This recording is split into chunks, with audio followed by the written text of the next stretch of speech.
The chairman of the Cleveland County Republican Party. And I want to welcome everybody tonight for the Oklahoma Senate 15 debate between Lisa Standridge and Robert Keyes. I thank Mr. Keyes and Mrs. Standridge for agreeing to participate in the debate. I also thank both campaigns for running a clean and honest campaigns. I'm grateful to that. You're both people of integrity, and I'm appreciative of that.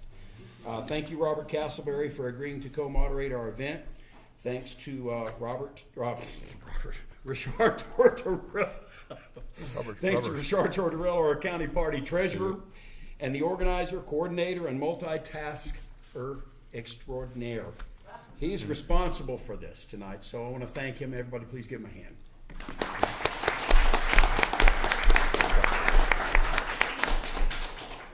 a hand. Also, please, I want to make sure that everybody remembers to visit our website, ccgopok.com.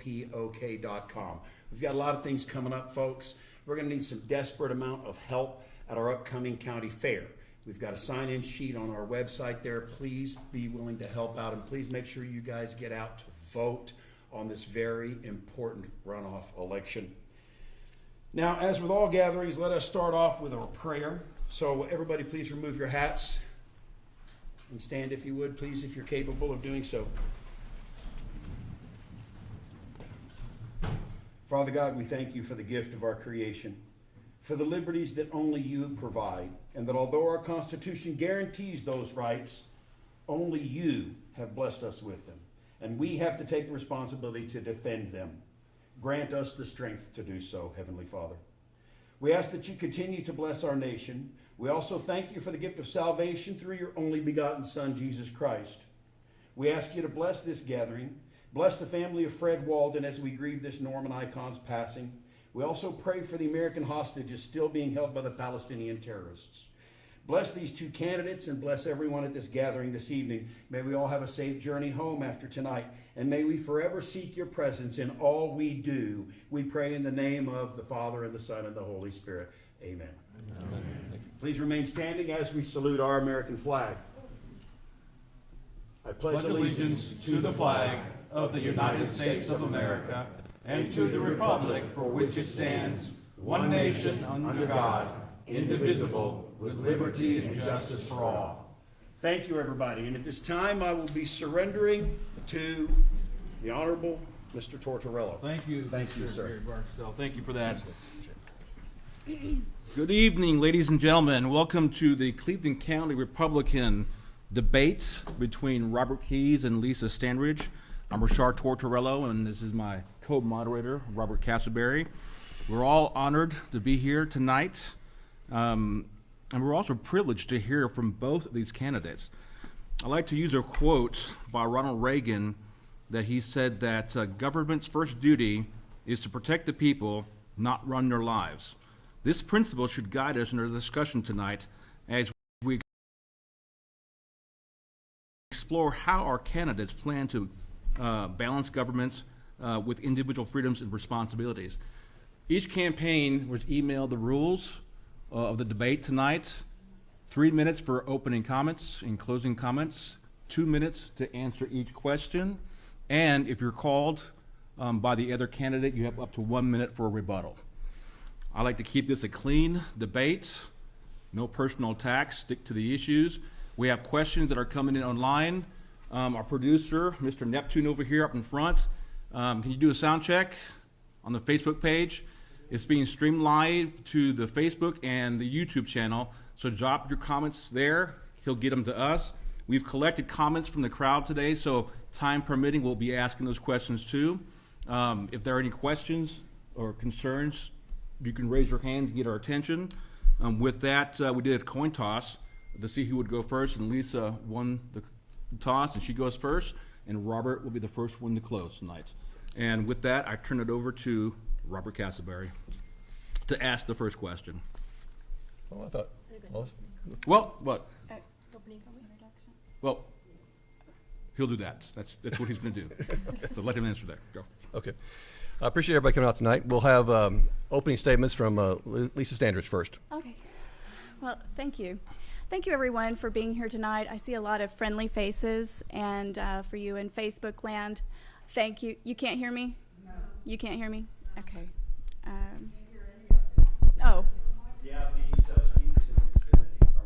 I think the microphones are mainly for the Facebook and the YouTube. So we're going to have to kind of speak up a little bit for people here and here. If we can, so we do that. Project your voices Yes. very well. Okay, sure. Can everyone hear me now? Is that better? Okay. Well, I want to thank everyone for being here tonight. I see a lot of friendly faces.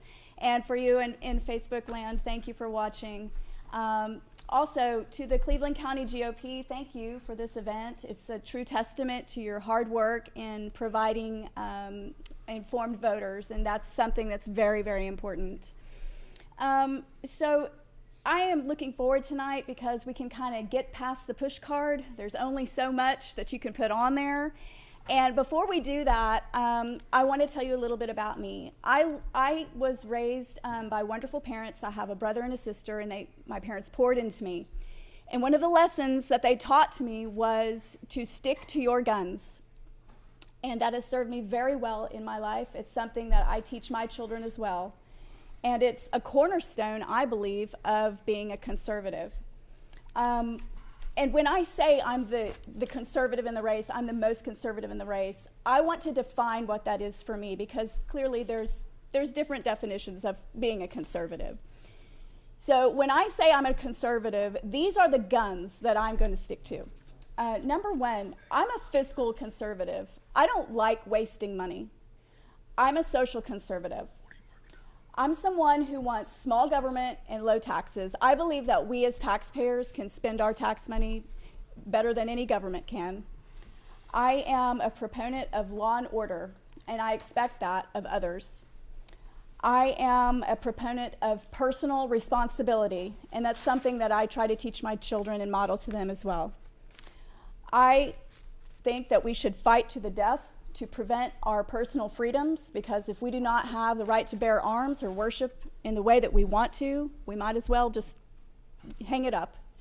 And I am also very protective of parental rights. I think that's something that's very important. So these are the guns that I have stuck to before. That's what I plan to stick to. I am very proud that the endorsements that I have also stick to these guns. They see the value in that. HPR, that's Oklahoma Health and Parental Rights. OK2A, OAKPAC, they've supported me. They've seen my work in grassroots groups such as the Helen Cole Republican Women's Club. They know me, they have vetted me. They've seen my guns and they like that I'm sticking to them. So I hope that tonight, after tonight, you can understand what I say when I mean what I mean when I say that I am a conservative.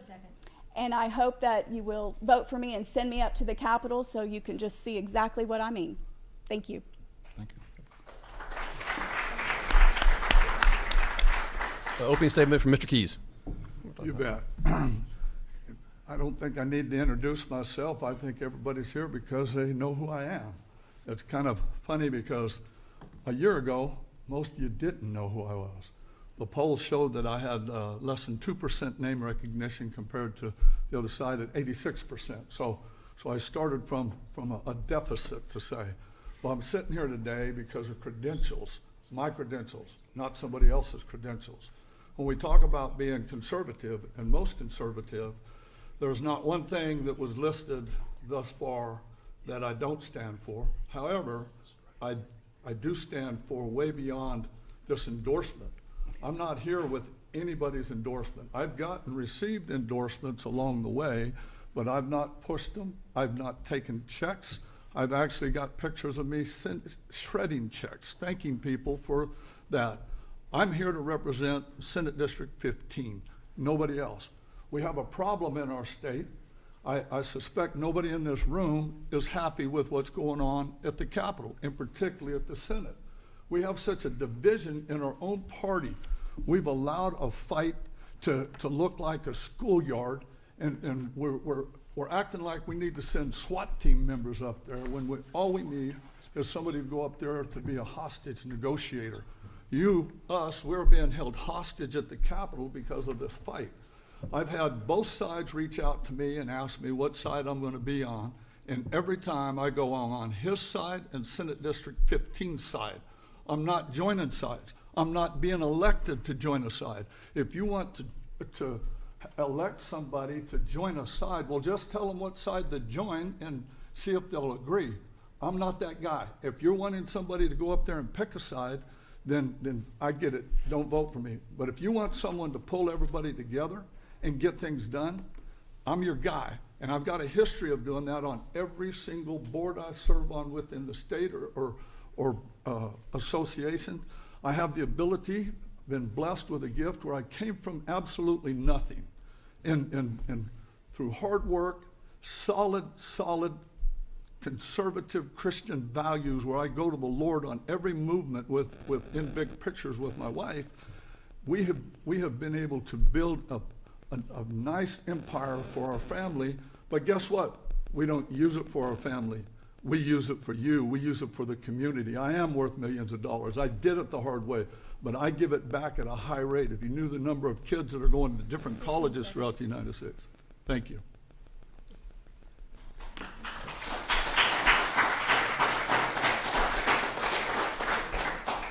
If you guys give us a second, we're gonna turn the microphone on. It's better for the guys here. Oh, there it goes. All right. Yeah, we're trying. Yeah, all right. All right, first question to you, Mr. Castleberry. All right, the accountant gets to ask the tax questions here. So, Governor Stitt has emphasized the need for income tax cuts. What specific changes would you support to Oklahoma's income tax structure, and how would you balance those cuts with the need to fund state services at a proper level? I think Go to Lisa first. Lisa first. Okay. Thank you. I have a lot of ideas. And first of all, I just want to say that we are taxed too much. When we have a government that can throw $1 billion at a woke Japanese company named Panasonic, that came out of the general fund. So we are overtaxed, no doubt about it. I'm glad that Governor Stitt wants to eliminate or stop the income tax. I am for full elimination of the income tax. And that can't be done overnight, of course. That has to be done in small bites. That's how you eat an elephant. So what we need to do is go in and analyze programs. Every year, the legislature, the agencies there, they have lobbyists that come in and ask for more money for their programs. And I think that instead of those lobbyists for those agencies coming in, they should actually be turned into analysts so that they can look, the legislature can see what programs are working, what programs aren't. And we can cut those programs. And when we cut programs like that, and we decrease government, we can have more to give back to that taxpayer. Another program right now, let's look at our healthcare system, our Sooner Care. We paid an outside entity hundreds of millions of dollars to take that out of our hands. And we were managing it just fine here as a state. Right now, because we've given that away, our cost per patient has risen. And just bringing that back to Oklahoma is going to free up a lot of money that I think could take almost a point off of our income tax. So I have some ideas about that. I, again, think we're overtaxed. That's one of the guns that I stick to. Can we turn Robert's on? It's not on. Is it on? Oh, sorry. There we go. All right. Let me repeat the question. Yeah, go ahead. Okay. It's been a while. Governor Stitt has emphasized the need for income tax cuts. What specific changes, I guess I'm following the wrong microphone here, what changes would you support to the Oklahoma income tax structure, and how would you balance these cuts with the need to fund state services? At the bottom line, is this on? Yeah. Okay. At the bottom line, we don't do any auditing of state funds.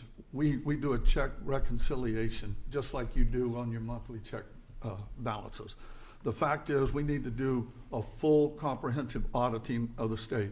Let me tell you, old Cindy Bird, she's a sweet lady. I love what she does. She's the best tax collector we got. Just send her out and audit, and we get millions of dollars, and people go to prison. What's that tell you that's going on up there?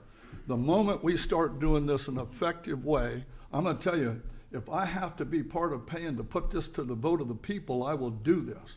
Because the moment we get this done, we will recover millions of dollars annually just by performance auditing, having measurable milestones.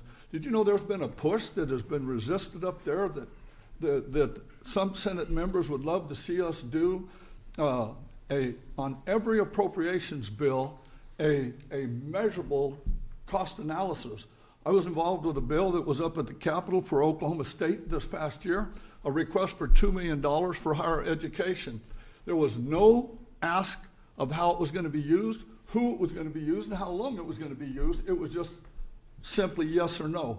That cannot happen. It doesn't happen in my business. It does not happen in your home. And if your home is working that way, let me know. I got some people we can help you fix that too, because you're having a train wreck.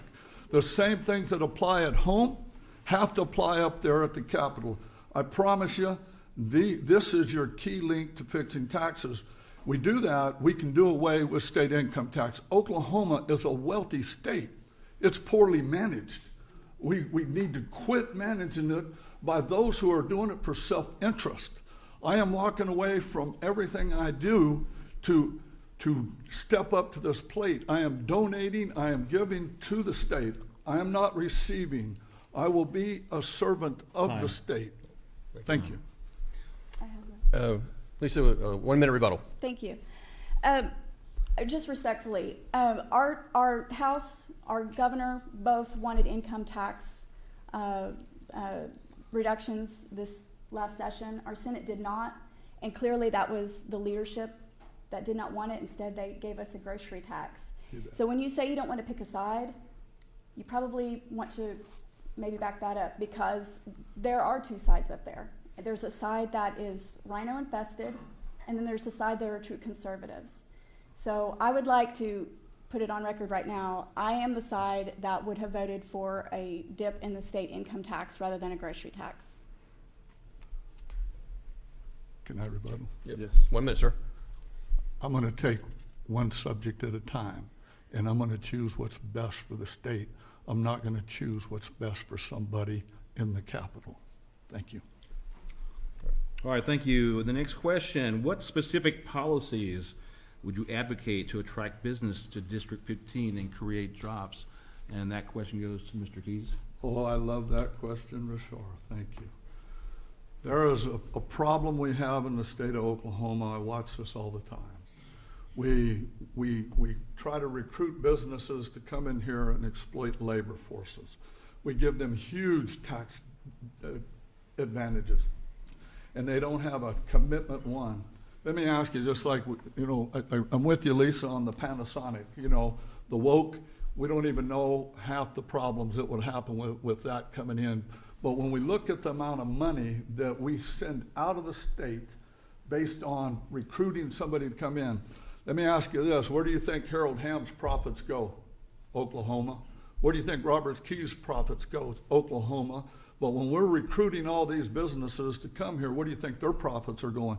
Japan or Washington, where Wall Street, but they're not staying here. We need to invest in Oklahoma. Do you know there's roughly 1,000 small businesses that go bankrupt a year in Oklahoma, and we do nothing to help them? The largest, oldest drill rig manufacturing company in the world was out at Enid, Oklahoma.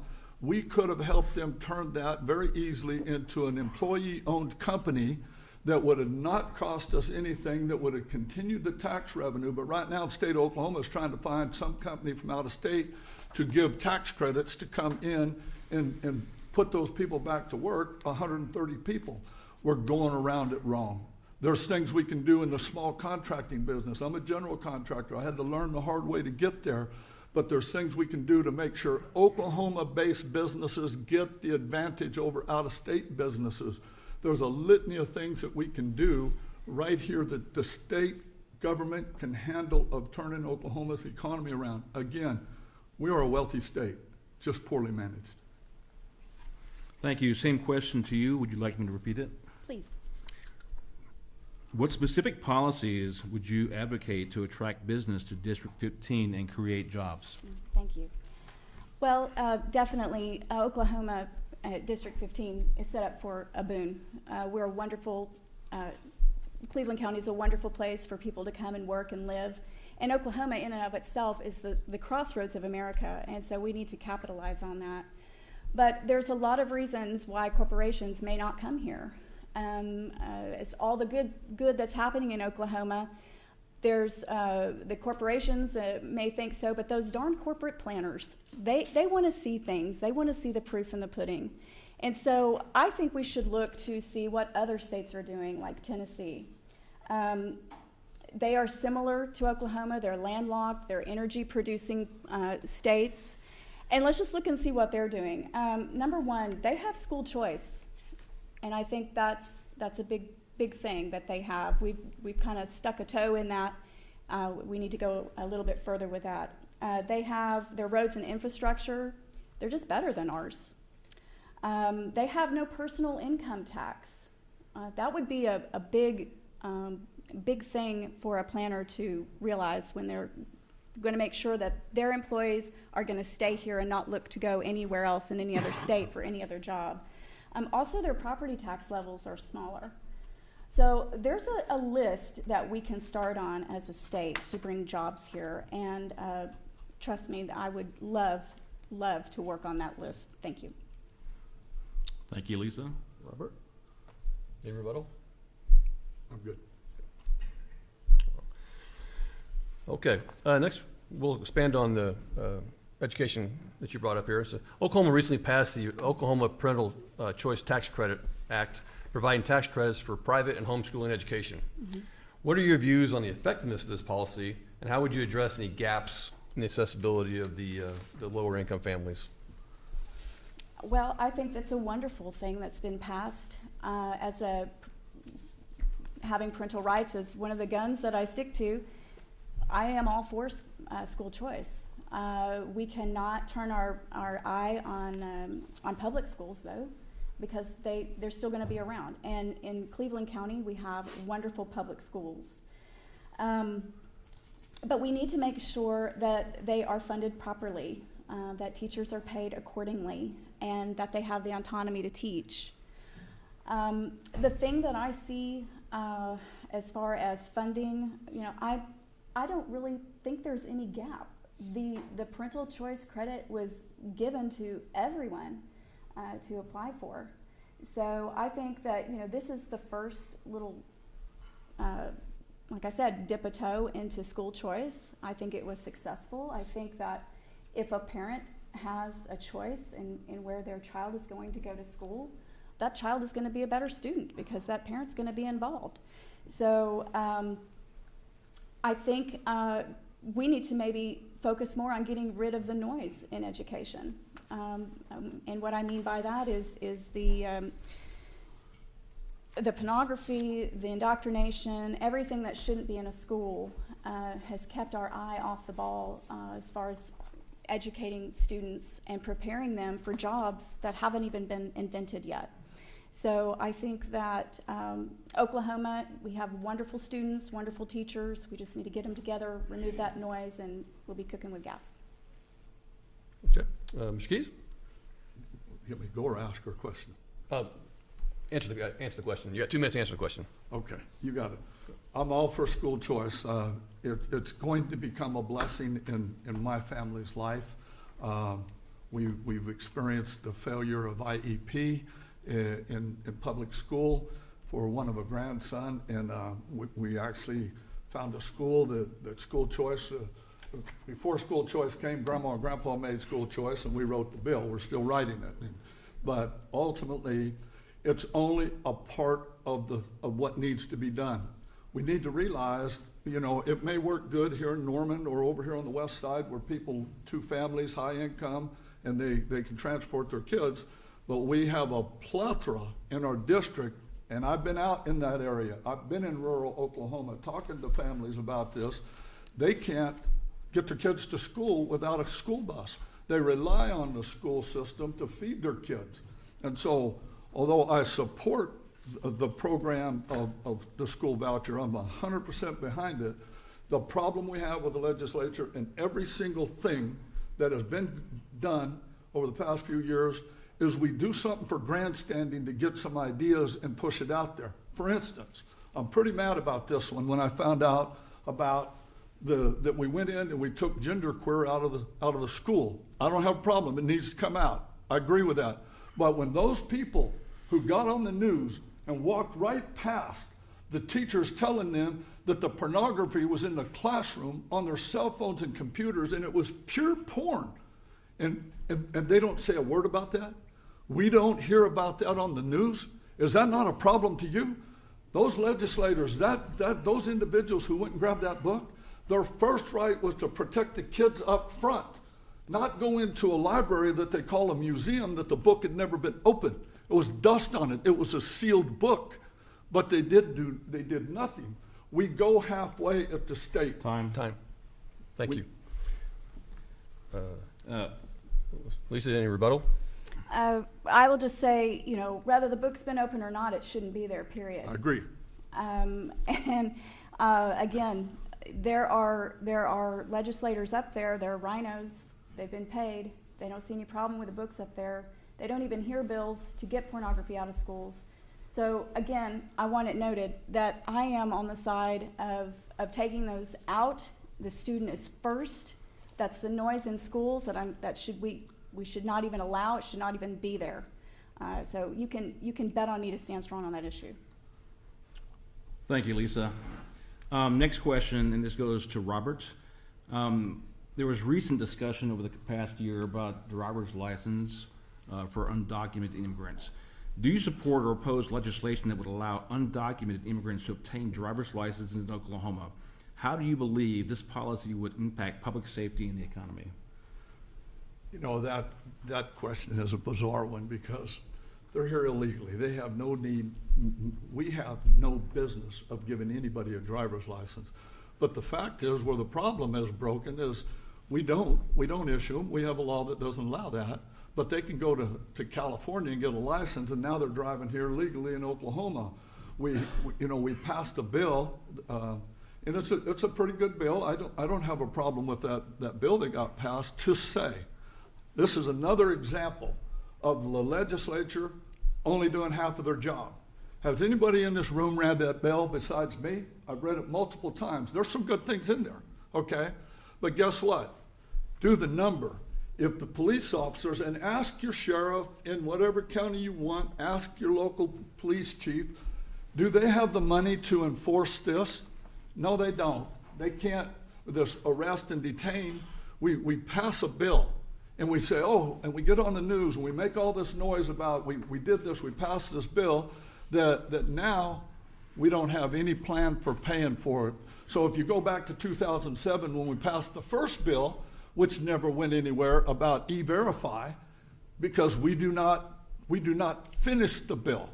We need to start writing bills that have an execution, a plan of execution, and an accountability. Stop voting for people that won't do that or know how to do that. I plan on being that guy. I will not let it cross my desk. I will make sure I have subject matter experts from our district that will sit with me from the moment they hit the committee. I'm not going to wait till these bills hit the floor and then start reading them out crazy. Let's work together. Let's build the party. Let's quit fighting amongst ourselves and build the party for what's best for Senate District 15 in the Republican Party. Thank you. Thank you, Mr. Keys. Lisa, same question. Again, our Rhino Senate has heard the bills to allow illegal aliens to have driver's licenses in 2022, and they did it again in 2023. So it's just the leadership up there that is allowing these bills to be heard. They're not conservative. Why are we even hearing this bill? You must pick a side on if you're a Rhino or if you're a conservative, because it's a very black and white issue up there. Either you are or you aren't. And you're not going to get anything done worth, you know, the paper that it's written on, to me, as a conservative, to even hear bills like that. No. Should an illegal alien have a driver's license? Absolutely not. Absolutely not. And there should not be not one penny of our state resources spent on an illegal alien. If they want to be here, there's a door to get here. I'm a compassionate person. Use the door. Do not jump the fence and expect me to pay for it. That's black and white to me. Absolutely would not allow that. Thank you, Lisa. Robert, you want to rebut that? I do. So Lisa, this stand that you're making, that you're gonna be on this other side, whoever that is.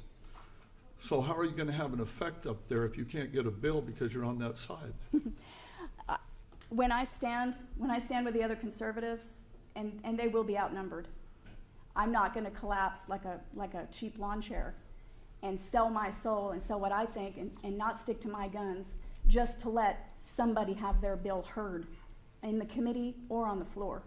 That's what sticking to your guns means to me. And David Bullard is a conservative that will be the pro tem, and I intend to vote for him and back him 100%. I like David Bullard, he's a great guy, but sometimes we have to make a decision that is best for the state, not. Illegals having driver's license is not that I decision. agree with you. It shouldn't even be on the floor. I agree with you on that. Thank you both. Robert? Well, we'll kind of follow up on that. That question was really more about immigrants, undocumented immigrants, illegal aliens having driver's license, and this is more, what's your stance on state level immigration policies relating to the immigration issue, not just driver's license, but overall? I think you've already talked about it. I want to give you guys each a chance to expand on that. I think Lisa's turn to go first. Yeah, I have some ideas about that.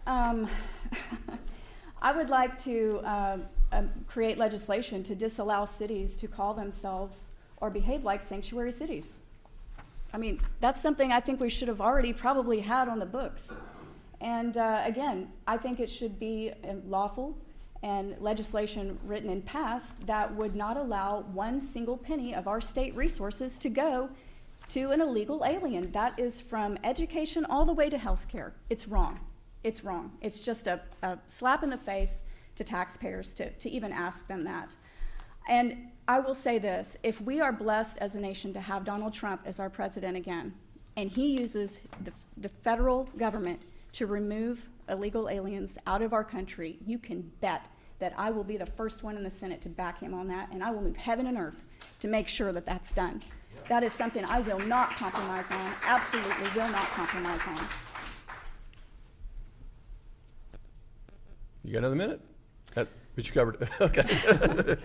Sir, 2 minutes. I will say, in 2024, just this last session, our state Senate again tried to rein in this problem. And if an illegal alien was detained, they would fine them $750, and then I guess just slap them on the hand and say, hey, don't come back here. I mean, that's already been thrown out by the courts. The state has no jurisdiction to deport anybody. So, I mean, Oklahoma has all but rolled out the welcome mat for that, and I remain underwhelmed at the leadership because, you know, we have nothing in place. So sleep tight tonight. Thank you.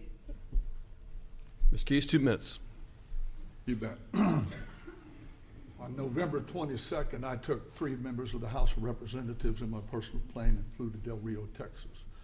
We met with Sheriff Coe, and I seen firsthand what was going on. And the TV doesn't do justice of what it is. We've got a federal government running a debacle down there, purposely just feeding the machine. But we have a well-organized cartel on the other side with drones and everything, measuring the number of law enforcement on this side, deciding how many people they'll go in to overwhelm the law enforcement. So down the river, about 8 miles, they can cross with their fentanyl one way and their criminals and U.S. military grades to the south. It's a mess down there. But there's so many ripple effects across the board that we're not even talking about that we need to be looking at the legislature. I applaud what they tried to do in this bill. I know that it's jammed up in the courts. I see that. But there's some good things in that bill. And we need to get behind and build it to where we can fund it. And then the problem we have right now is we got to find out exactly what we can federally do, and then build a plan around it. When we start building a plan and we don't know what we can and can't do based on federal law, how much money are we wasting there? Okay? I'm not gonna go, I'm drilling a 1,400-foot water well for the city of Lawton right now, and they wanna go to 1,800 foot. I better have a plan on how to get there and know what the parameters are to get there. When we're making laws and we don't know the law that we can even do it, are we fixing anything? Are we once again grandstanding? We have to get to the root of it and know what the problem is before we can go try to, the solution comes with knowing. Time.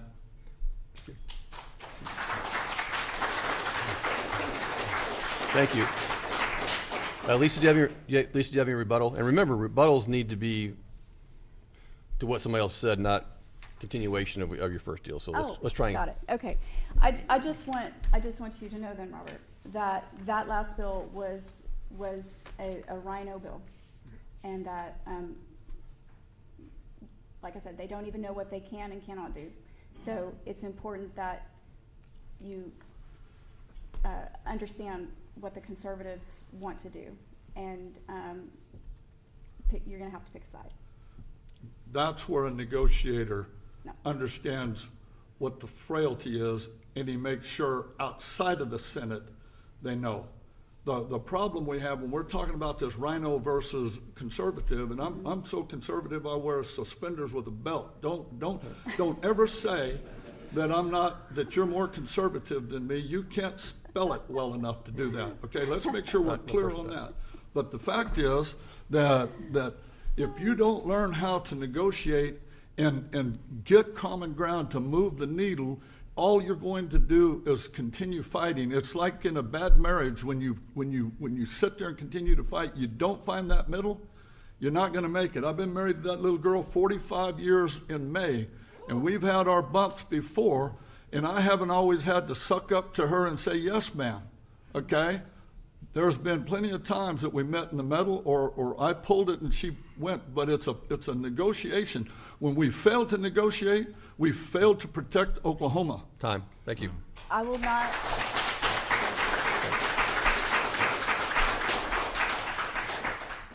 If we, Just, Oops. okay, Well, next I will question. never, ever negotiate with Rhino, ever. All right, thank you.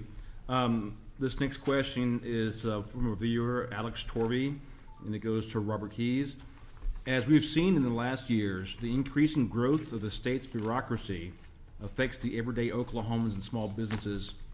As state senator, would you support and work to require the state legislature, before passing a bill or law, to require the legislature to repeal 2 old statutes or laws that are already on the books?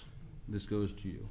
How much time do I got? Because You that's an easy, that's a have 2 no minutes. problem. That's a no problem. I'm gonna tell you, I've set up at the Capitol with the Water Resources Board here about a year ago, and we had an issue we were needing to fix, we thought, okay?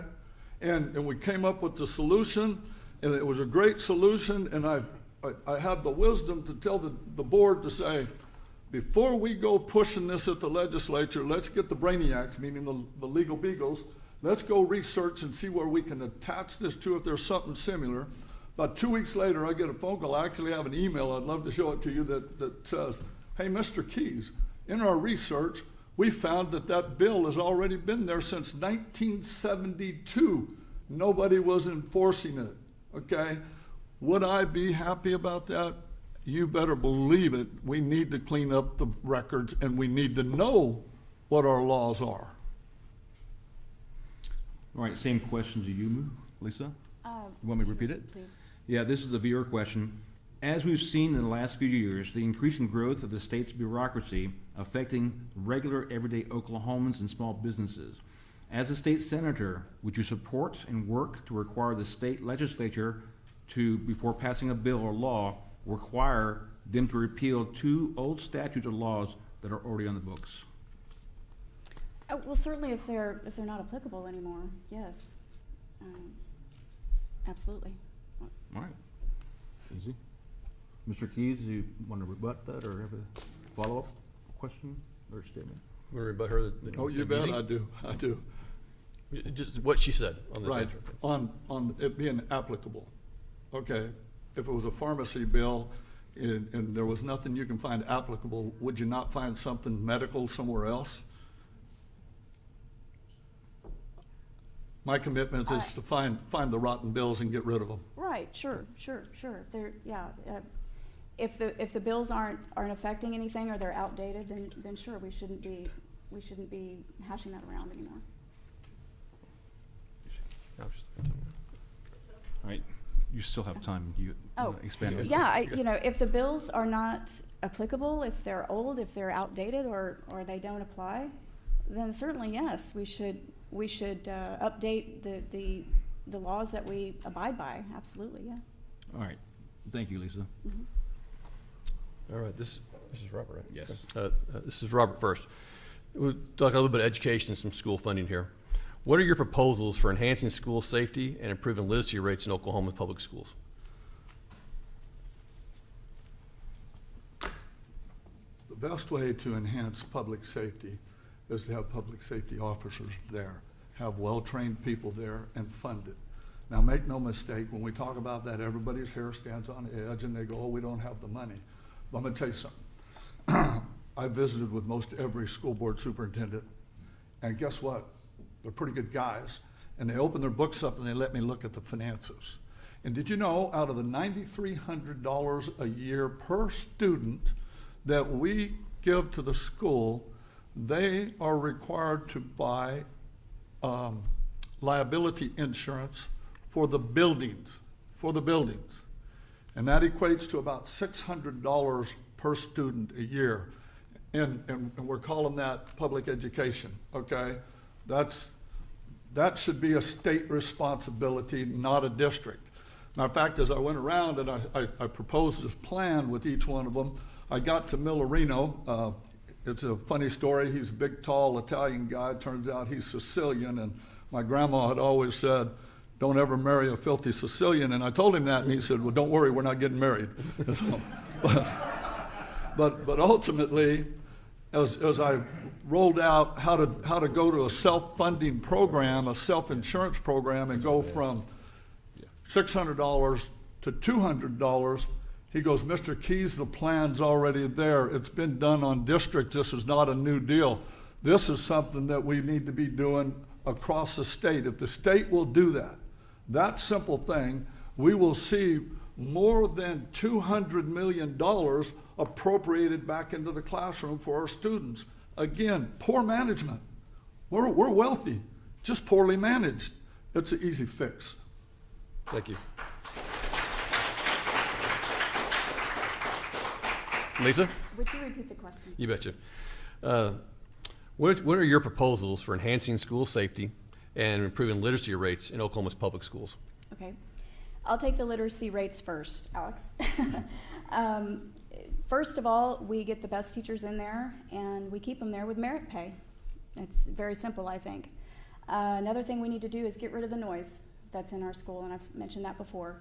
I know a gentleman who I asked him, what do you keep top of mind as far as issues in the state? And he said, well, here, come look and see in my garage. And so I did. And he showed me a bright, shiny red sports car, and he said, this was my daughter's. And I said, oh, it's very nice. And he said, well, she's not with us anymore. And I said, oh, I'm sorry to hear that. He said she started high school, and she took a survey, and it asked her, do you feel lonely? Are you sad inside? Have you thought about taking drugs? Do you smoke marijuana? Have you thought about maybe you're not your original gender? Led her down a path. She transgendered, and then she took her own life. You tell me, what is that? Why is that in school? That should not be there. We need to get rid of the noise. And come to find out, he told me, you have to opt out of those surveys. The parents don't even know that they're coming. We need to get rid of that noise and concentrate on getting those scores up. Now, when it goes to school safety, you may not agree with me, but I think we need teacher carry. And we've got the most vulnerable population, our children in the schools. We might have SROs. We might have one per school. These idiots that come in and want to take as many people with them, they know where the SROs are, and they've planned it out. So if we have somebody who's been trained and can use a gun and can sneak up on them and take them out, then I say we do it. I don't like it, but that's the situation that we're in, and that is the tools that we have to use. So I say we use them. Thank you. 1 minute rebuttal. I don't have a rebuttal or my, Rebuttal. okay, I don't have a problem with training people properly. Lisa, have you ever pulled a gun on somebody to defend yourself? Not yet. I have, and I know what that's like. I also know what it's like to wake up in the middle of the night and being attacked and fight for my life, okay? And let me tell you something. It is not easy to make that decision. And you better train, and retrain. Why do you think police officers are constantly retraining? And then look at the percentage of how many times they hit when they do pull the trigger. We're in a classroom full of kids. And if we pull that trigger back and we start missing, we got some problems. Now, I'm not saying that we don't empower the teachers. We have to find a plan to empower, but the moment we just say random everybody, if they don't get fully vested and trained, we will be killing our own children if we're not careful here.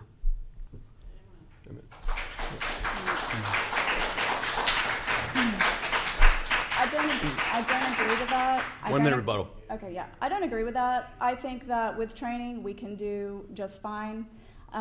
Those children are going to be killed anyway if a gunman comes in. So, I mean, you got to face the reality there.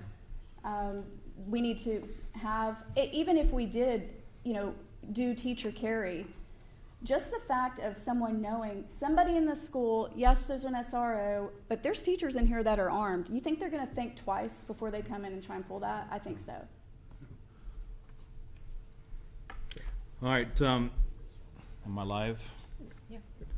I'd like to thank the city of Norman for allowing us to use chambers tonight, and Mrs. Hall for staying overtime and administering the timing for us. The Helen Cole Group for being out here, gathering questions, and the GOP Women's Club as well. We couldn't do this without all three and the help of the community. A lot of work goes into what we do.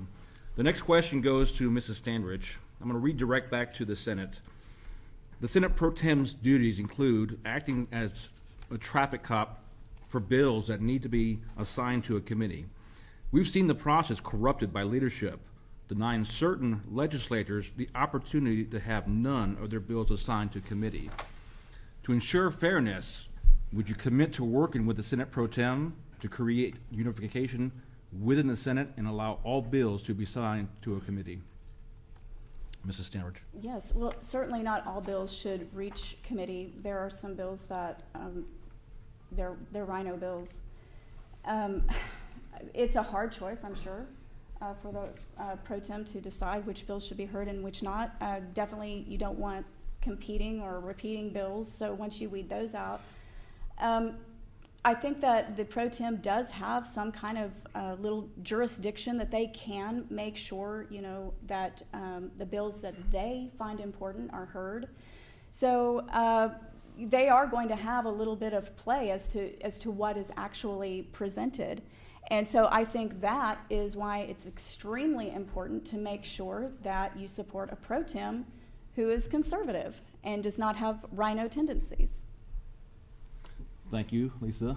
Robert, to you. Repeat the question. The question is, the Senate Pro Tem's duties, one of them includes acting as a traffic cop for bills that need to be assigned to a committee. We've seen the process corrupted by leadership, denying certain legislators the opportunity to have some of their bills assigned to the committee or none. To ensure fairness, would you commit to working with the Senate Pro Tem to create unification within the Senate and allow all bills to be assigned to a committee? Rashar and everybody, that's why I'm running, because we don't have enough people willing to do that. We have to start working. This cannot be an all win or nothing group. That's why we're suffering. That's why nobody in this room is happy with up at the Capitol. Am I going to like and want to hug and kiss everybody up there on the decisions? No, I'm not. But that's not how you get things moving. You're going to have to start working.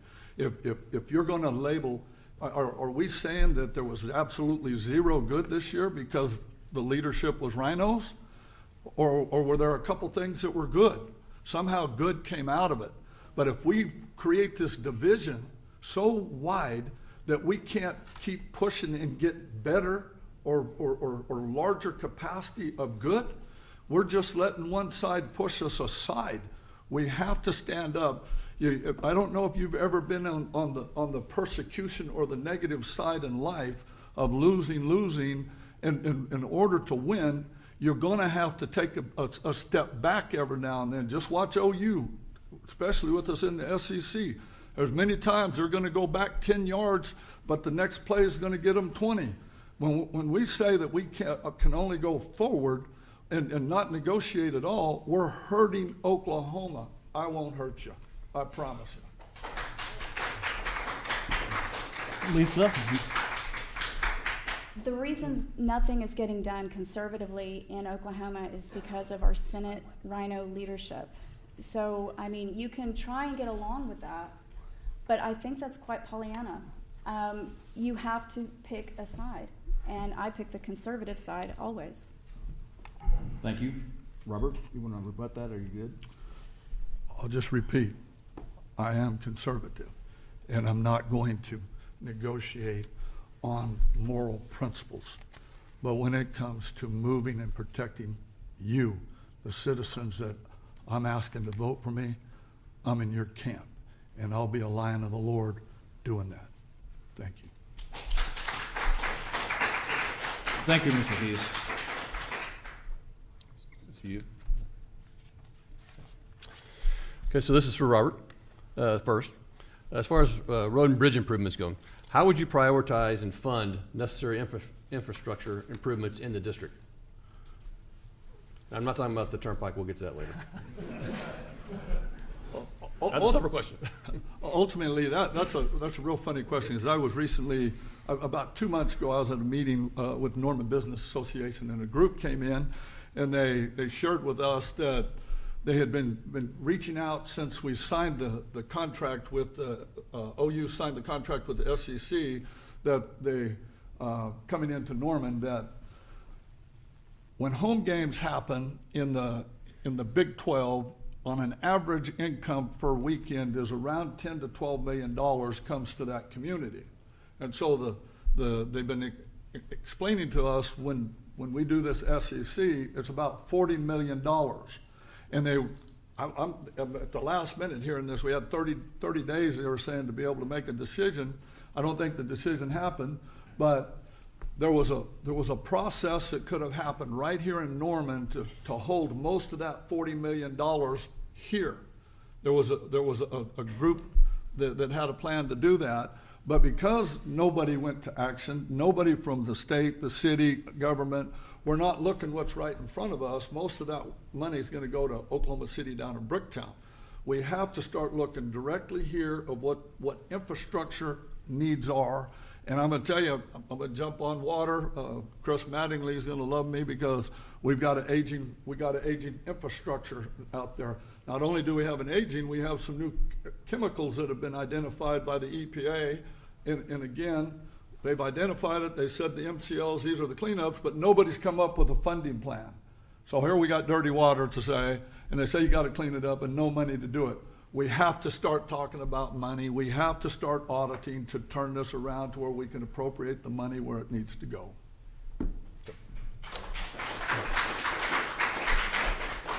Lisa, how would you prioritize and fund necessary infrastructure projects in the district? Well, I think that our state is doing a pretty good job with that. Keeping up our roads and bridges, that's a core function of our government. And it's also needed for economic development. And I think we all remember when the Eufaula Bridge fell. It was a horrible accident, looked horrible for the state. And that's when gentleman Gary Ridley, who was the head of transportation at the time, he came up with what's called the 8-year plan. And what that does is rank roads and bridges in order of need. So, some might just need to be fortified, some need to be completely redone, but we're always ranking, and it's budgeted for 8 years to get all this done. And so with that plan, with that tragedy, the lemonade in that is that We have the 8-year plan now. It's working very well. I think other states have seen what we've done for transportation and making sure our roads and bridges are safe, and they are doing the same. So I think that we keep with that 8-year plan, and so that we can bring more jobs and that development right here to Oklahoma. Okay. Mr. Keys, any rebuttal to that? How would you help that 8-year plan to fix that bridge out on East Norman on 60th that's been out problematic for a while? Well, I would hope that it's on the 8-year plan.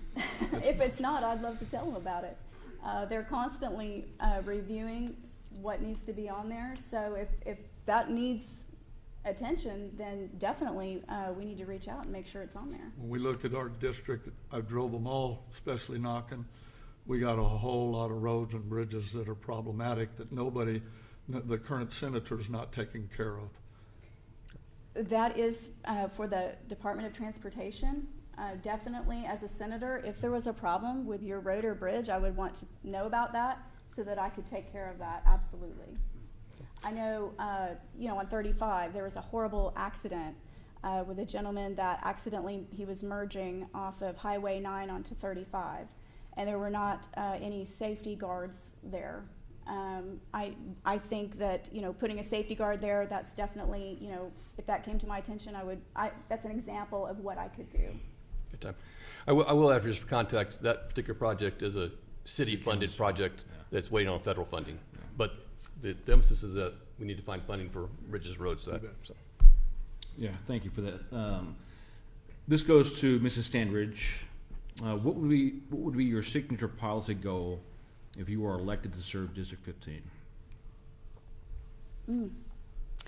Signature policy goal, to eliminate the income tax, to eliminate the personal income tax, What was that?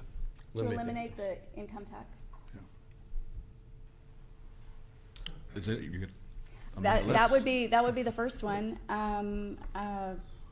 I think that's a pretty big one. All right, well, thank you.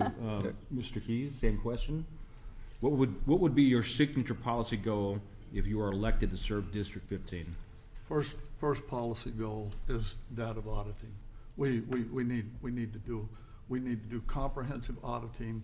We've got to know where our money's going. We've got to hold people accountable. We have to create a measurable set of milestones. We do that, I promise you. I mean, I go through audits. I know we find all the black holes in my own business.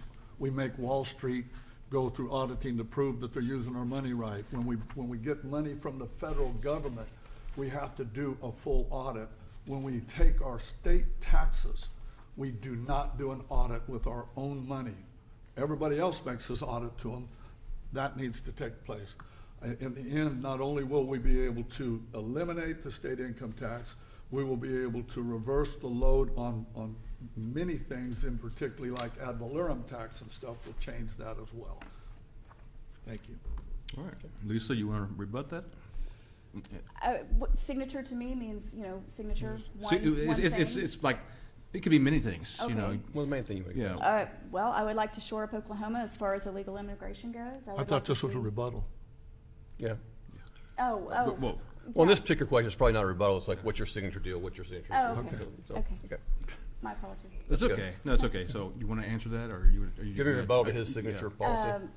Well, I think that, you can audit the day is long, and that's great, and that should be done. But as long as those audits result in the reduction of the income tax, then that's what I'm for. It will. I promise you that. All right. Thank you. Okay, so this will be for Robert first. Let's talk a little bit about energy policy.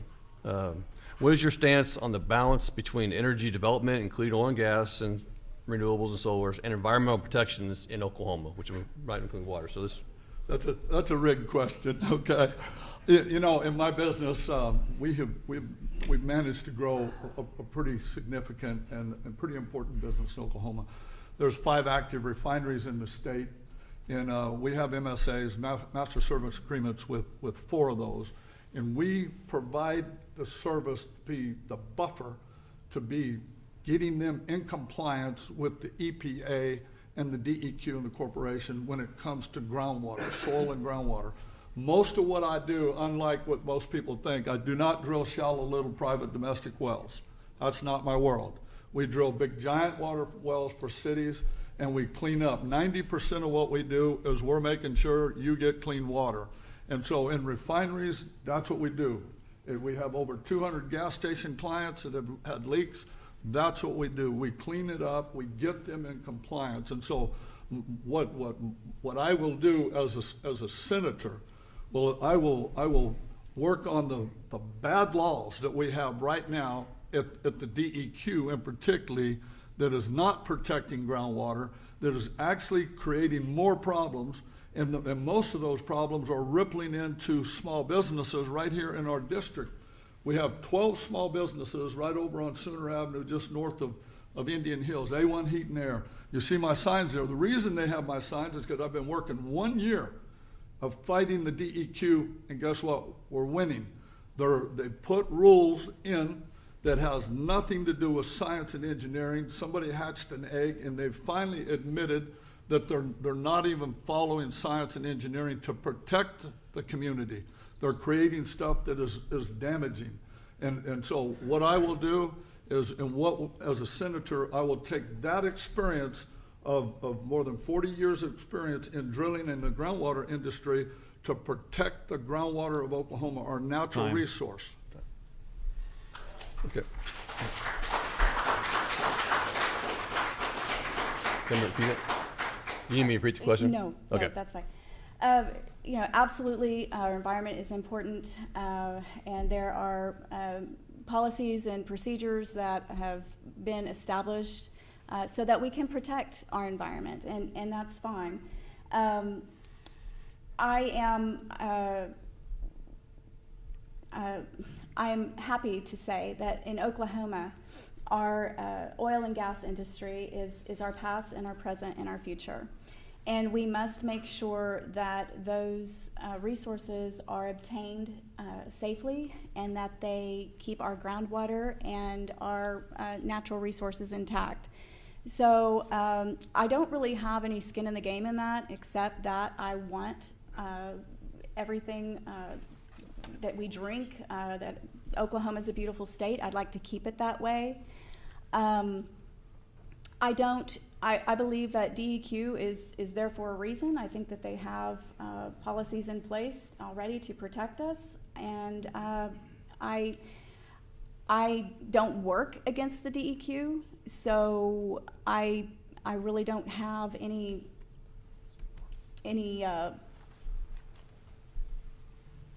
skin in that game. So I think that we're doing a great job already right now, and like I said, my business does not revolve around bucking the DEQ, so I think that that says something right there.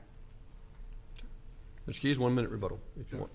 Lisa, would you be opposed to repealing the high level of the gross production tax and take some of the tax advantages away that were given to alternative energy and making our own natural resource pay for?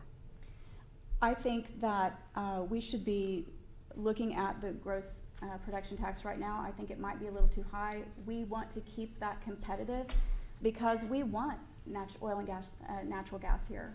We want them here. We don't want them to be the big brother that we keep asking, hey, can we borrow some money so we can get these things done? But we have to look at other ways to make sure that programs are funded rather than always ask that of big brother.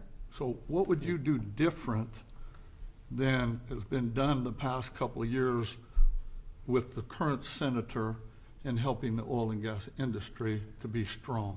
Well, we're going to ask the questions, guys. You can rebut. Okay.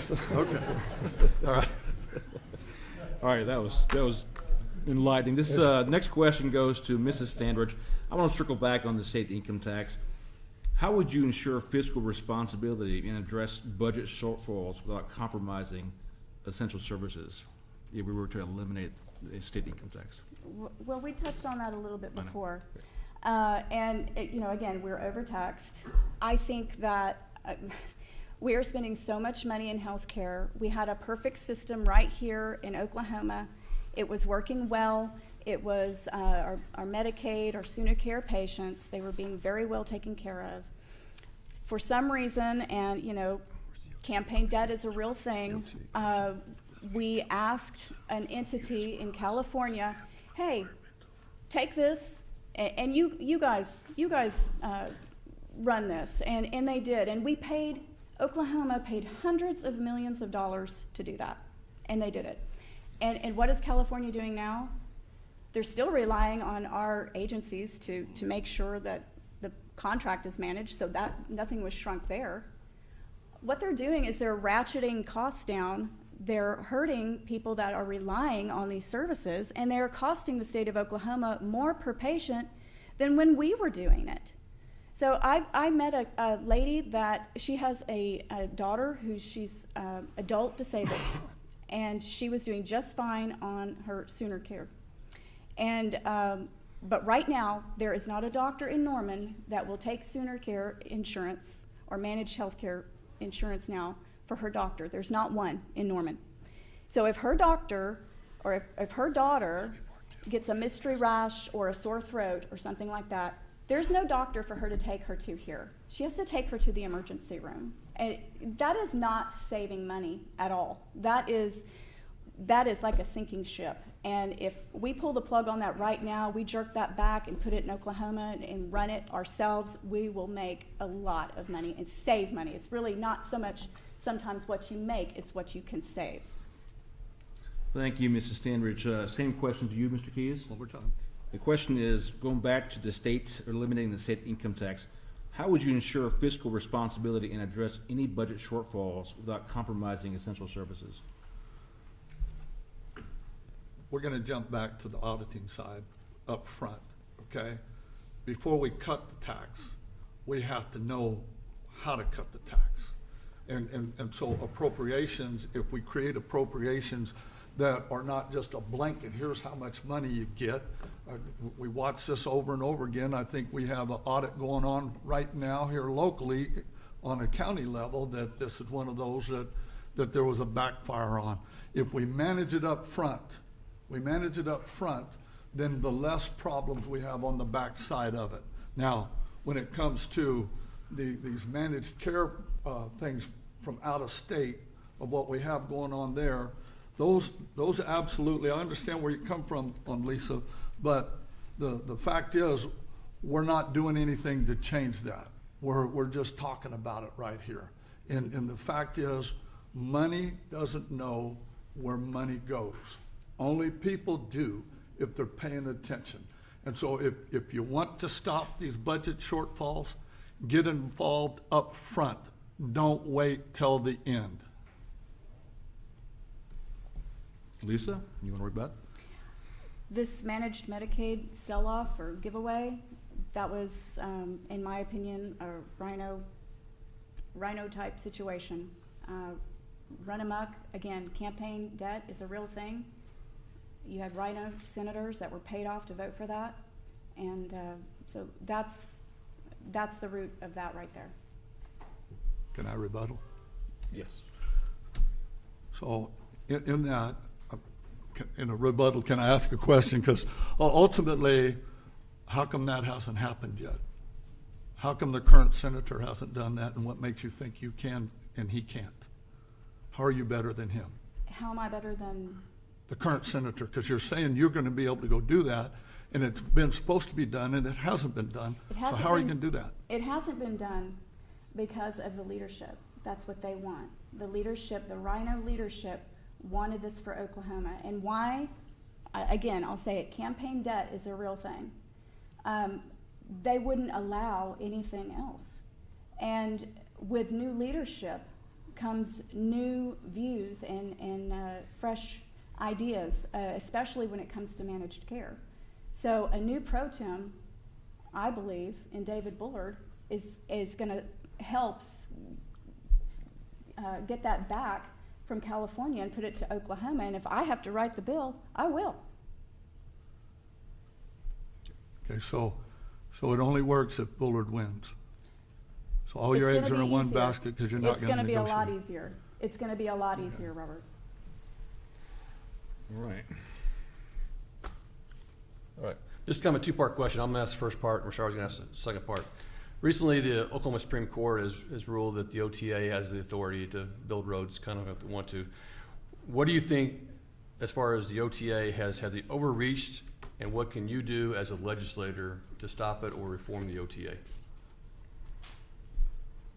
This is Robert first. I'm sorry, this is Robert first. Okay, yeah. Well, I think it's not a secret. I'm not a fan of the OTA. I don't have a problem with blacktop. I don't have a problem with safe roads.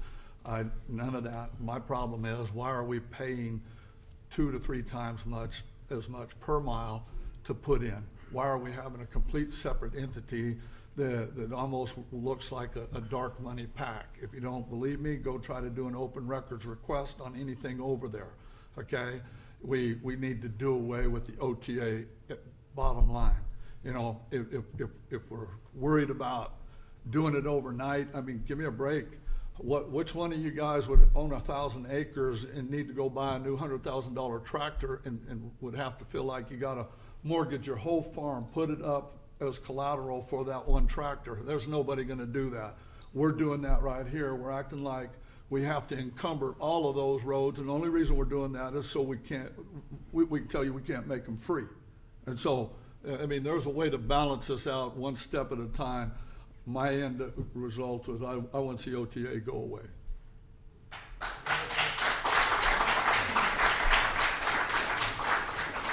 Okay, Lisa? Yes. Definitely, I remain baffled as to why an agency has absolutely no governmental oversight. And quite honestly, if they need an advisory council over them, I'm willing to create that. I would also to totally dismantle it and start over again. That's something that we need to look at. And as a senator, I'm very happy to do that. Deborah Volser? I'm good. Seems like you're both on the same page there, so. Well, this is part 2 to that question. You know, the turnpike, or the proposed turnpike, goes to parts in Districts 15 out in East Norman, Ward 5. The Oklahoma Republican Party platform on page 28 says, "We support the elimination of the Oklahoma Turnpike Authority in tolls. We also support that the state of Oklahoma shall not exercise any eminent domain action until at least 90% of affected property owners or interest holders have been acquired without the threat of eminent domain." As senator for that district in Ward 5, how would you support the elimination or the reining in and guardrails of what is perceived as the misuse of eminent domain to acquire property for roads? Well, definitely that is an issue. And eminent domain, it's sometimes a necessary thing. However, we must maintain that the property that is taken is used for specific purposes, and it's not just set on for years. These constituents must be compensated properly for it, and as your senator, that's something that I would keep an eagle eye on. Mr. Keyes, to you, same question? Yeah. Fortunately, there was a bill this past year that got passed that a group of the Pike-Off people here locally pushed pretty heavily that changes some of these laws, but we don't have enough. And the first one that needs to happen is we need to limit how much the OTA or anybody does in eminent domain. The first problem we have is when they come in and the OTA files eminent domain, they will take as much as 40% more property that they do not need. They will build the freeway, and then when it's done, or the turnpike, and then when it's done, then the landowner has to pay the new price for it.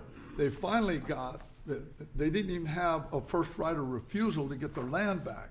They just now got a bill passed to begin that, but they have to pay competitive rates, not what the state paid to take it from them. That has to stop. And we need to only use and take what we need, and the landowner has the right to have it back at the same price. That's the first thing, okay? But then we need comprehensive impact on the community and then on the environment. We have a turnpike going on right now. they're gonna put a turnpike in an area that, over the river, and they don't even have an environmental impact study. I'm gonna tell you as a state senator, we're not gonna let that happen. We're gonna make sure that we're protecting Oklahoma before we put Blacktop down, whether it's OTA or anybody else. Lisa, you got a rebuttal? All right, back to you. Okay, so this will be Robert. What bill would you like to eliminate if you had the opportunity to eliminate one bill? If you can't think of a bill, then a law.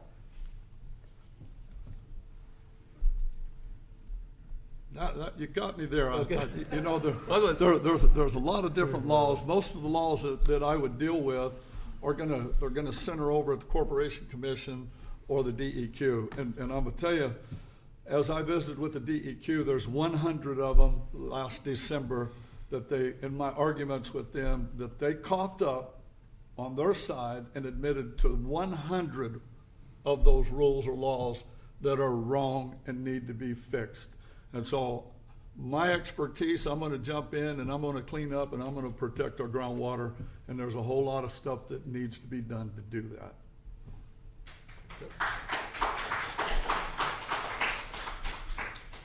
Lisa? Oh, there's a lot of them. There is a lot of them. I don't know really where to start. That's a great question.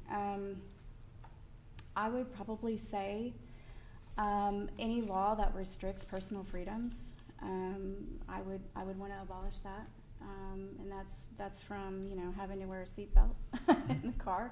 I think people can figure that out for themselves, all the way to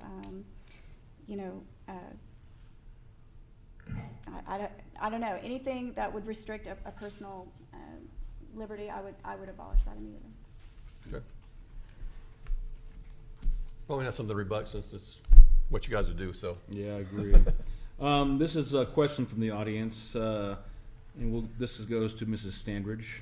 First, do you acknowledge that no medical, psychological, or counseling care is to be given to a child without the parent's consent, knowledge and consent? Do you agree with that statement? I wholeheartedly agree with that. I have 3 kids, and I don't want anybody talking to them about their mental state except for me. Absolutely no one. I agree with that wholeheartedly. Okay. Same question to you, Mr. Keys? That's a no-brainer. Yeah. Nobody's talking to my kids or grandkids without my approval. We're gonna have a problem. That's easy. I'll take another question from the audience here. It's about the Convention of States. What is your position? This goes to Robert Keys first, next. What is your position on a national convention to change our Constitution? If the Convention of States were convened, would you participate?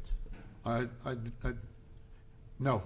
I think I'm good with changing term limits. But I think the moment we open that Constitution up, just look at the division we have in our federal House and within our own party. Look at what we have up in the Senate. Look at where we're at right now in this country. We go opening that can of worms up, we're gonna have more problems than we can shake a stick at. I think we need to pressure the Congress into term limits. And we do not need to open that up, not right now. All right, thank you. Same question to you, Lisa? Absolutely, I think we should. Article 5 is a provision in the Constitution that allows revision to rein in and put term limits on federal legislators. So yeah, I'm okay with that. I would do it. Oklahoma is on board with it, and party on. All right, thank you. I did sign the document in the aspect I support the term limits, but I think if we go to opening it right now, today, we don't have enough control of where that will end up. I think it'd be a disaster. Lisa, rebuttal? I disagree. I think Okay. if Donald Trump is our president, we have nothing to worry about. All right, thank you. You can clap. Yeah, it's a good question. Good answers, too. All right, Rob. I would add, if you have a convention of the states, then you can't have a convention of states on just term limits. Once you have that convention, The whole It's- thing's the open. whole thing's the open. whole thing's open, so. That's not true. Okay. We'll agree to disagree. So this will be for Elisa. What is your plan? This is kind of an issue in Norman, but it's a statewide issue also. What's your plan to help District 15 with the homeless problem from a state standpoint? From a state standpoint, well, you know, it pains me to see Norman with all of the homeless people in it. I feel bad for these people. But I am encouraged when I see all the help that is available to these people. There are churches, there are individuals that are standing in the gap, and they're trying to help these people. There's programs too. Unfortunately, some of these people don't want the help, and they've made the choice to lessen our city and make it so that, you know, business owners are having to clean up excrement in front of their doors every day, and people are scared to walk downtown. There's panhandlers and everything else. I would love to give our county sheriff more oomph when it comes to removing these people. I think there was just something passed federally that said that cities don't have to allow camping in front of public places anymore, and we need to get that on the books, cooking right now, enforcing that right now. Okay. Mr. Keys. I'm on the same page.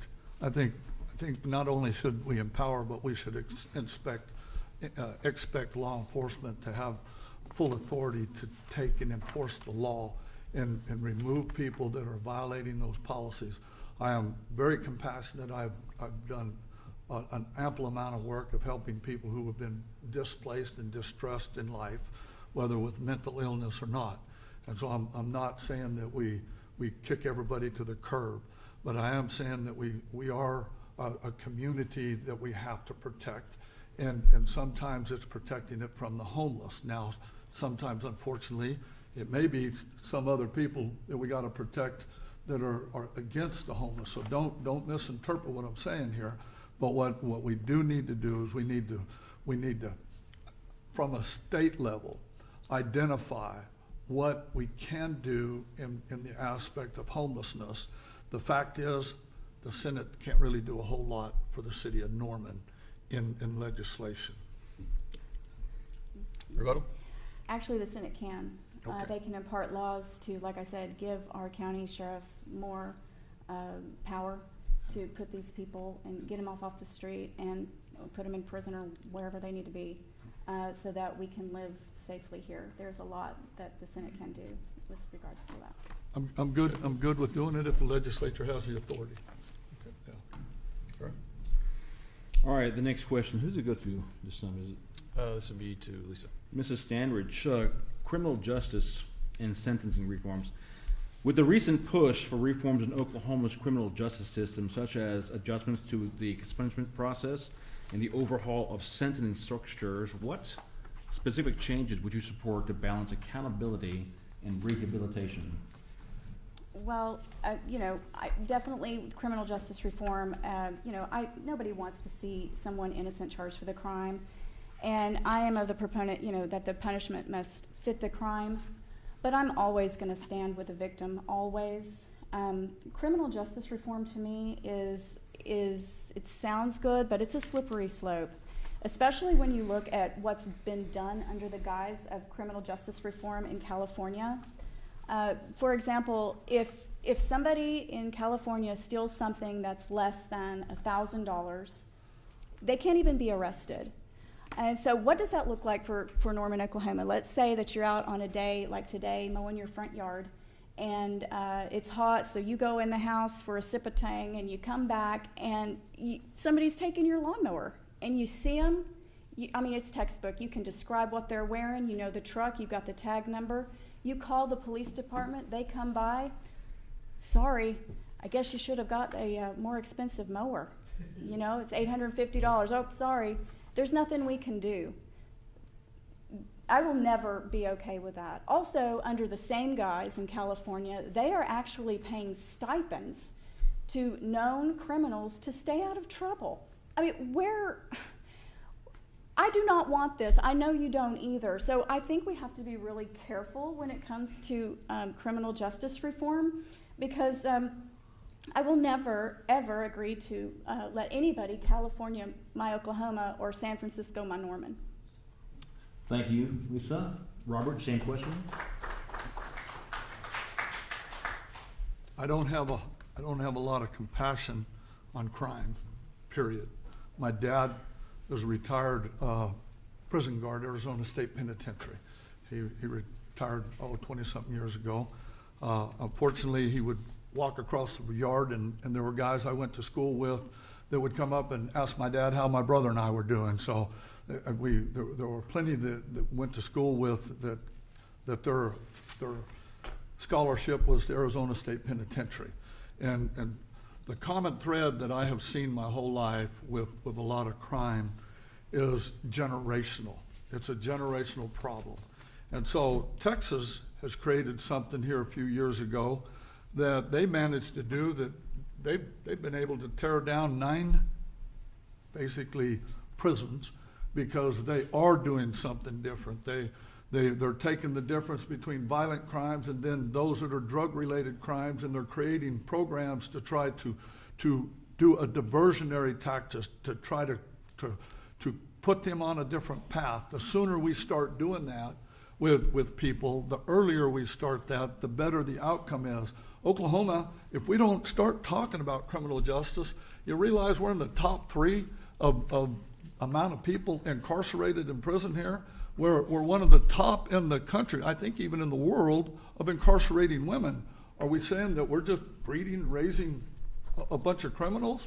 Or we lacking a system? It goes back to these school districts. I think about when I was at Little Axe and I looked at the number of kids that were their combined income of the family was less than $40,000, and it was a single parent trying to raise those kids by themselves. There's a systemic problem, and if we don't start early in a combined. Time.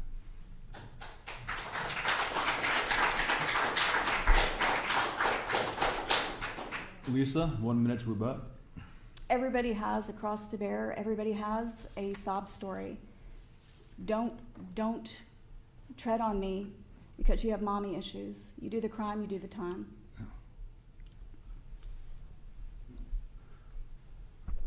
That won't fix a thing. I bet if the punishment, I bet it will. All right, we're running on the last couple minutes of our debate here, so we'll have a kind of an easier question. Okay, so this one goes to Mr. Keys first. What is your opponent better at than you? Something positive, please. Putting on makeup. There you go. Lisa? Wearing a tie. All right. All right. Well, before we get to the closing statements, I have one last question to ask, and we'll start with Mr. Keys. This was the same question that was asked back in February when we did this the first time. When the runoff occurs this month, no matter who wins the runoff, will the other person pledge to support the winner in the August 27th runoff to ensure that the seat does not fall to a Democrat? I have no desire at all in helping the Democrats further damage this district. So whatever I have to do to support Lisa and anybody else in this district, my family is going to do that. We need to stand up for conservative values. And if you're going to make your decision based on a pedigree of somebody, of how you're going to vote, you're running down the wrong road. We need to stand behind conservative people, regardless of whether they wear a skirt or a tie.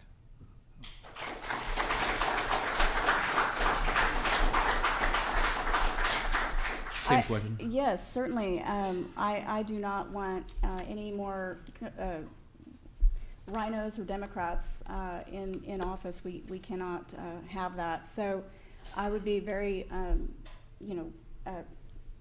happy to avoid that. All right, thank you for the answer. Now we're getting to closing comments here, and since Mrs. Standridge won the coin toss to open first, Mr. Keys gets to close first. So, Mr. Keys, to you, you have 3 minutes. 3 minutes, sir. You bet. Now, you guys, everybody's heard my story. I'm the redneck, tough as a $2 steak, all of that stuff. I did grow up in Arizona in a little farming community. It's kind of funny, the guy running for the U.S. Senate, everybody out there is sending me pictures saying he looks just like me, and he's running where I grew up. And so, but the fact is, I am running for the Senate, and I'm running on the ticket that I'm the only candidate that has the experience in life that can pull people together and stop the fighting. There's a lot I can do. I don't need to be in the Senate to do all that I do in the groundwater and the energy industry. I bring a lot to the table. I can solve a lot of problems up there. But the biggest problem we have, and you can plainly see just at tonight's forum, that there is a fracture in our state. And you and I are suffering for it. And I'm the only candidate that's willing to grab the bull by the horns and say, I'm going to go up there and I'm going to wrestle this until we get it right. I'm not going to draw a line and say, I hate your guts, you're a wino rhino, okay? I'm going to go work with people and find a way to get solutions that work. If you want success in your life, you look at what has been successful. Has it been drawing a line and kicking people away? Or is it like the circle that said the heretic, the lunatic, the thing to flout? He drew a circle and cut me out. But Love and I had the wit to win, and we drew a circle and drew him in.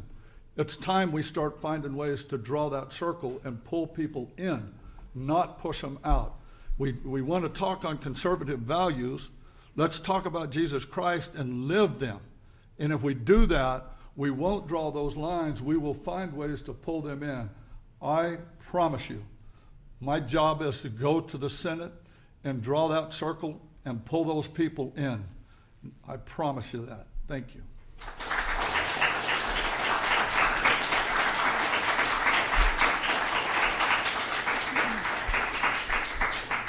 Lisa, 3 minutes. Thank you. Again, thank you to everyone who is here tonight. I hope that you've gotten to know a little bit more about me, seen what's behind the push card. I hope it's galvanized you to go out there and vote for me and tell all your friends. If there's an issue that we didn't touch on tonight that you want to know where I stand, please seek me out. I have some literature out there. It's got my phone number on it. It's got my email address. Please reach out to me, because this is basically, the way I see it, a job interview, because at the end of the day, I'm going to be working for you. And in the words of Carol Burnett, I'm so glad we had this time together tonight. That's how old I am, and you're welcome that I didn't sing that. But the take-home message that I want you to know about me tonight when you get in your car and drive home is that I'm a grassroots girl. And if you are on Facebook still watching this message, or you're here in this room tonight, I've got news for you. You're grassroots people too.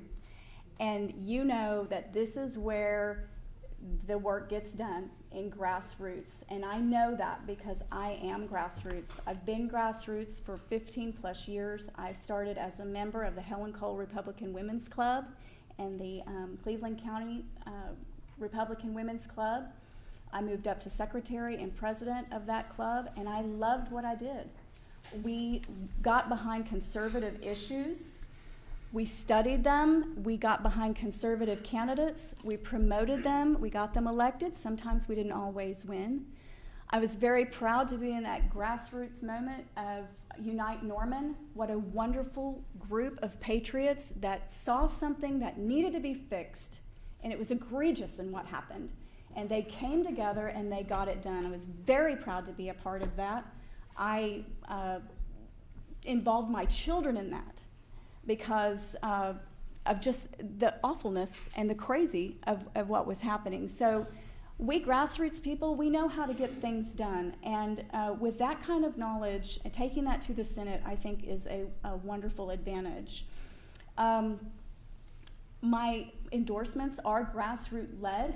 I have the endorsement of former Governor Frank Keating. He was the keynote speaker at our GOP Jamboree, and he led the red wave here in Oklahoma. And so I'm very proud to have his endorsement on that.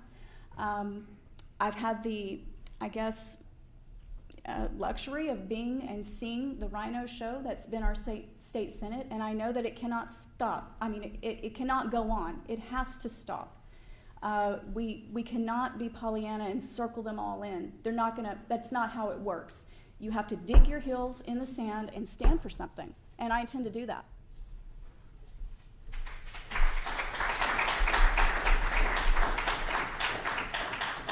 All right, this concludes the debate tonight. I want to thank both Robert Keyes and Lisa Standridge for showing up tonight, the Helen Cole and the GOP Women's Group, and your questions and our viewers online. These questions were awesome tonight. I'd like to go ahead and make an announcement that tomorrow is the deadline to register if you're going to vote in this month's runoff. So tomorrow, the deadline. I'd like to thank Robert for joining us today, too. It was nice. And Brenda Hall for working Brenda. overtime. Appreciate you and the city of Norman. If you guys pick up your stuff, we are here until 8:30. You can go meet the candidates. We need to kind of get out of here by 8:30. I appreciate everyone for showing up today. I appreciate Gary Barksdale and the Cleveland County Republican Party. And I wish you guys have a good night.